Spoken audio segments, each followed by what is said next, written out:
que Deus espera de mim, de você? O que Deus espera do seu povo? Às vezes nós podemos ver essa pergunta e achar que não tem uma resposta certa para ela. Mas eu posso te afirmar que essa resposta ela existe e ela está na Bíblia. Vamos falar hoje sobre o que Deus espera de mim, de você. O que Deus espera do seu povo. E eu quero ler com você o Salmo 15, que vai falar exatamente sobre isso. Senhor, quem habitará no teu tabernáculo? Quem poderá morar no teu santo monte? E o Senhor vai responder: aquele que vive com integridade, que pratica a justiça e de coração fala a verdade. Aquele que não difama com a sua língua, não faz mal ao próximo, nem lança injúria contra o seu vizinho. Tem por desprezível ao que merece reprovação. Mas honra os que temem ao Senhor, aquele que jura e cumpre o que prometeu, mesmo com prejuízo próprio. Aquele que não empresta o seu dinheiro com usura e nem aceita suborno contra o inocente. Quem age assim não será jamais abalado. Olha só, que incrível e que poderoso é a palavra do Senhor. A Bíblia, eu falo que é o manual da nossa vida. Quando nós compramos uma televisão, nós temos um manual de instruções, não é? Para poder ligar aquela televisão, fazer funcionar. Quando compra um armário, tem um manual de instruções para montar aquele armário. E hoje nós temos a Bíblia como nosso manual de instrução para podermos fazer as melhores escolhas na nossa vida, para podermos de fato andar nos caminhos do Senhor. E o Salmo 15 vai falar sobre exatamente essa pergunta: o que Deus espera de cada uma de nós? Deus espera que a gente viva com integridade. Deus espera que a gente ande em obediência à palavra dele, que a gente siga os mandamentos e os preceitos do Senhor. Deus espera que a gente fale a verdade, mesmo que a verdade doa, mesmo que a verdade muitas vezes possa nos prejudicar, mesmo que a verdade ela seja difícil, a verdade ela faz parte daquilo que Deus espera sobre cada uma de nós. Viver contando mentiras, viver em um mundo de ilusão, viver acreditando em mentiras, viver falando, proferindo mentiras, não é o que Deus espera sobre cada uma de nós. E nós precisamos de lutar contra isso diariamente, para que a gente ande e tenha, ou pelo menos busque ter um coração que agrada a Deus.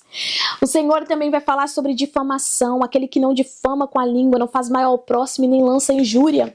Muitas vezes nós passamos por situações no qual pessoas acabam nos ferindo, ou no qual muitas coisas acontecem e fogem do nosso controle, e a gente acaba querendo o quê? Agir conforme a nossa carne. A gente quer a justiça sendo feita pelo homem, mas a justiça maior ela vem de Deus. Muitas vezes uma pessoa pode falar com você de uma forma que você não gostaria que ela falasse, e com isso você acaba difamando, falando mal, e isso é algo da nossa carne, é algo muito forte. Às vezes acontece algo assim ruim e a gente quer falar mal, a gente quer condenar o próximo, a gente quer julgar o próximo, mas não é isso que Deus espera da gente. E isso daí é uma mudança que precisamos fazer na nossa vida, é uma mudança que cada vez mais eu tenho pedido, eu falo: Senhor, me ensina a realmente amar ao próximo, porque muitas coisas acontecem e eu falo: mas isso não tá certo, e Senhor, mas eu queria, querendo falar mal ali de uma pessoa, e não é o que Deus espera da gente, não é aquela atitude, não é o que Deus realmente gostaria que a gente fizesse. E quando nós entendemos e nós sabemos o que Deus espera de cada uma de nós, nós precisamos de andar, ou pelo menos buscar fazer aquilo que o Senhor está nos pedindo, ou seja, andar em obediência. Não é fácil andar em obediência, mas é possível, porque Deus ele vai nos capacitando e nos fortalecendo. Então, não faz mal ao próximo, nem lança injúria. Nós não devemos prejudicar o outro, sabe? Fazer as coisas para poder prejudicar o outro e se auto-beneficiar. Isso não é algo que agrada a Deus.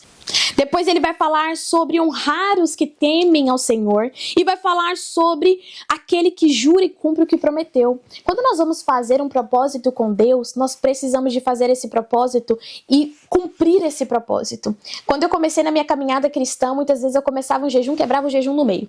Eu falava que eu ia fazer um propósito tal e aí quebrava no meio. E eu achava que não tinha nenhum problema, e na realidade, não que isso é um pecado, mas não é o que Deus espera de nós. Não é o que Deus não é o que Deus quer que a gente faça. Deus espera que a gente cumpra aquilo que prometeu. Então, se a gente prometeu tal coisa, Senhor, eu vou fazer isso e aquilo, Ele espera que a gente cumpra aquilo que a gente falou. Não somente para Ele, principalmente para Ele, mas para as pessoas que estão ao nosso redor. A nossa palavra precisa ser sim, sim, não, não. Se a gente falou que vai, nós temos que ir. Se nós falamos que não vamos, nós vamos de fato ali não ir. Não vou fazer, não vou fazer. Vou fazer, estou fazendo. Nós precisamos de ser mais fiéis à nossa palavra. E não muitas vezes dar aquela desculpinha ou aquele jeitinho brasileiro. Vou dar uma desculpinha aqui porque eu falei que eu ia, já sabendo que não ia, mas eu vou dar uma desculpinha aqui, dar o meu jeitinho brasileiro para sair bem com todo mundo. Não, se a gente já sabe que a gente não vai fazer, a gente já fala que não vai fazer. Eu posso falar que quando antes de chegar aqui nos Estados Unidos, eu era uma pessoa que eu falava sim para todo mundo. Eu era uma pessoa que, para mim, dificilmente eu conseguia falar um não. Eu sempre falava sim para todo mundo, eu sempre estava disponível para todo mundo. E muitas vezes eu não queria. E eu fazia por não querer. Eu fazia somente para agradar o próximo. Mas muitas vezes eu não queria, mas eu falava que ia fazer e no final inventava uma desculpa para não fazer. Ou seja, eu mentia falando que ia fazer, mas no final eu não fazia. E eu mentia, eu mentia porque eu já sabia que eu não ia fazer. E depois eu ainda criava uma situação para mim justificar. Vou marcar, ai fulana, vou passar na sua casa, já que você passa aqui em casa tal dia, tal hora. Claro, eu passo sim, posso. E eu já sabia que eu não posso, não vou poder, mas para não desagradar a pessoa eu falava que sim. Quando chegava no dia, eu inventava uma desculpa para não poder ir lá. Depois, quando eu fui começar ali a buscar, a ler a palavra do Senhor, começar a ler a Bíblia, querer andar, né, em obediência à palavra de Deus mesmo, gente, isso não pode, meu Deus, como que eu fazia isso? Como que eu achava que isso era normal? Criava desculpas, isso vem pequenas mentirinhas que vão se tornando grandes mentiras ao longo do tempo. E aí eu fui me policiando mais. Se eu falar que é sim, é sim. Se eu falar que é não, é não. E a vida foi me ensinando isso também. Quando eu cheguei aqui nos Estados Unidos, eu aprendi a falar um não. E quando eu aprendi a falar um não, eu posso falar pra vocês que foi assim a coisa mais libertadora da minha vida. Eu falar que, se eu vou falar que é sim, é porque eu estou falando que é sim, que eu vou cumprir, que eu quero e que eu vou fazer. Mas se eu falar que não, também não tá nada de errado se eu não consigo ajudar aquela outra pessoa. Já que você pode me ajudar com isso e com aquilo, infelizmente não vou conseguir te ajudar. Eu sei que eu não vou estar ajudando aquela pessoa que precisa da minha ajuda. Mas se eu não posso, se eu não vou conseguir, eu também não preciso querer ser a salvadora da pátria somente para agradar os outros, sabendo que eu não vou conseguir cumprir aquilo que a pessoa está me falando. Então o não, ele é libertador. Quando a gente fala a verdade ela liberta.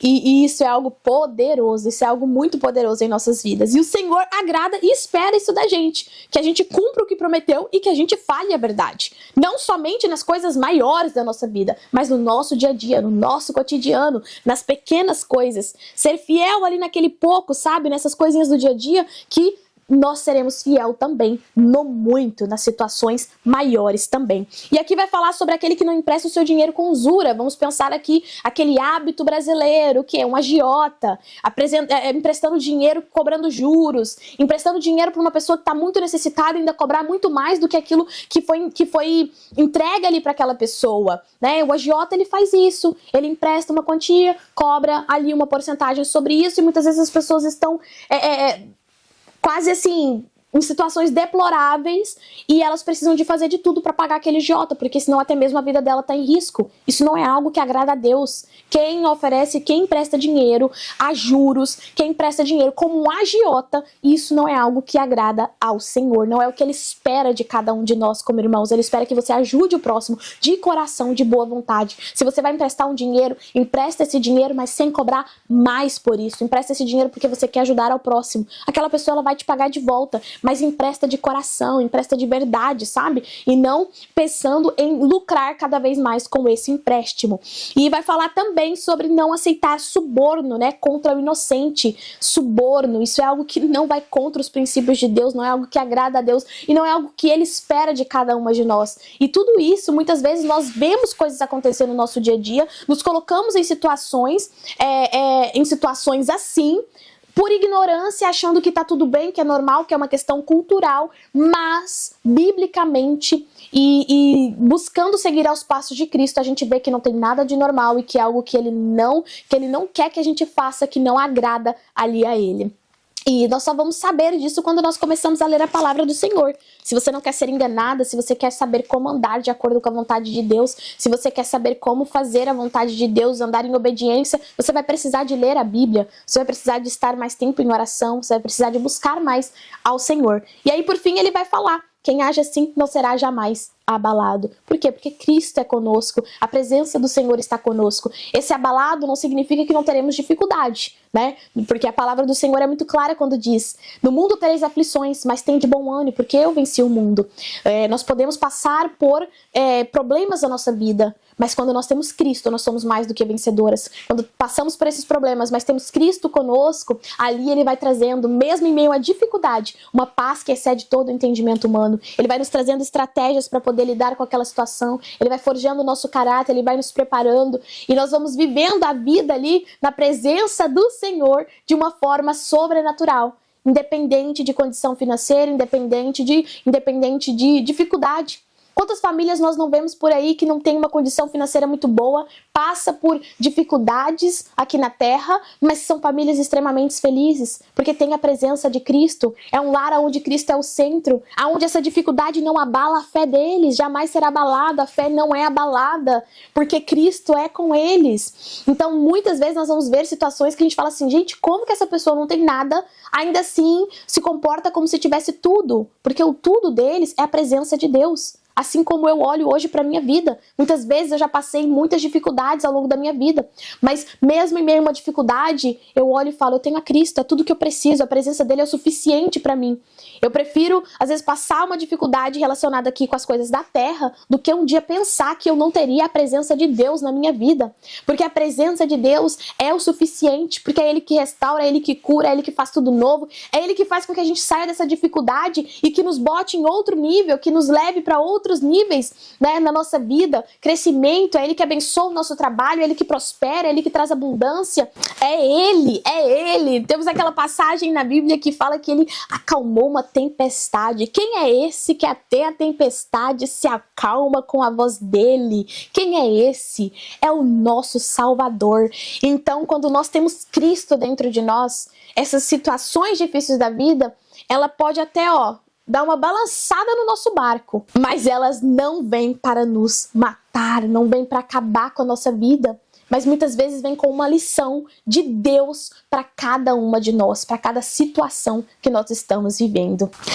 Se você está chegando aqui agora no canal, seja muito bem-vinda. Clica aqui no link para você seguir o canal. Temos vários vídeos, muitos conteúdos, devocionais pequenos, vídeos tirando dúvidas. Acompanhe aqui o canal, compartilhe com suas amigas e venha participar também do Grupo Revestidas. Meu nome é Jaqueline Andrade, eu sou criadora do Grupo Revestidas, um grupo de mulheres, onde juntas aprendemos mais da Bíblia, fazemos estudo bíblico e fazemos o devocional juntas todas as quintas-feiras, online, pelo Zoom. Ele é um grupo no WhatsApp 100% gratuito para você fazer parte. Clica aqui, na descrição, logo embaixo aqui do vídeo, vai ter uma descrição e aí você pode entrar nesse link que vai estar nessa descrição para fazer parte do Revestidas. Eu espero que essa palavra tenha edificado a sua vida, compartilhe com mais amigas e venha fazer parte da nossa comunidade. Um grande beijo e até a próxima!